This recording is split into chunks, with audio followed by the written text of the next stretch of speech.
জাকাত ভিত্তিক অর্থনীতি যদি তামাম পৃথিবীতে পরিচালিত হইতো, অসহায় হতদরিদ্র মানুষ না খাইয়ে বিনা চিকিৎসায় ধুকে ধুকে শেষ হয়ে যেত না। আমার মতো জাহান্নামের আসামিরে বিভিন্ন মানুষের বাড়িতে আল্লাহ নেওয়ায়, দুগা চাল, দুগা তাল, দুগা তেল, দুগা পেঁয়াজ দেওয়ায়। আসলে এতে তাদের পানি গরম হয় না, সাময়িক সময়ের জন্য কষ্টের ভাগাভাগি হইলাম। তাদের সবারই একটা বক্তব্য যে ভাই 2-3 বছরে গরুর গোস্ত কপালে ধরে না, এরকম দিনও গেছে, যদি একটু গরুর গোস্তের ব্যবস্থা করিয়ে দিতেন। তাদের কথা শুনে হৃদয় রক্তক্ষরণ হয়। 1 কেজি গরুর গোস্ত। দেশ প্রবাসে অনেক ভাইরা আমার ভিডিও দেখেন, অনেক টাকা পয়সার মালিক, একসময় গরিব ছিলেন, আল্লাহ তাআলা অনেক সম্পদ দিয়েছেন, এখন টাকা থুইনে জায়গা নাই, অবশ্যই 2 সাইডে জানাজার মাঝে দাঁড়াইছেন, টাকা কাপড়ের বাজে বাজে কেউ নিতে পারে না। একটা গরু আমার কিনে দেন। পোলাও চালের ব্যবস্থা আমি অলরেডি ভিক্ষায় নামছি, সেটা হয়ে যায় মনে হয় ইনশাআল্লাহ। 1 কেজি গরুর গোস্ত, 1 কেজি পোলাও চাল, এই অসহায় মানুষের বাড়ি দৌড়াই দিতে চাই।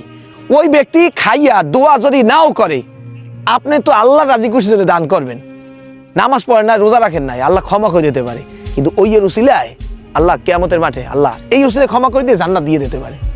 যদি দান না করতে পারেন তাহলে ভিডিও শেয়ার করে দেন। অনেক ভাই চিন্তা করেন, আজ যদি আমার টাকা থাকতো আমি একটা গরু কিনে দিতাম। এইরকম লোকের সংখ্যা একটু বেশি, কিন্তু আল্লাহ তাআলা কেউ ধন দিয়ে পরীক্ষা করেন, কেউ না দিয়ে পরীক্ষা করে। ভিডিও শেয়ার করে দিলে এমন একটা ব্যক্তির কাছে যাইতে পারে, হয়তো এই অসহায় মানুষের জন্য একটা গরু হয়ে যেতে পারে। ভিডিও বেশি বেশি শেয়ার দিন।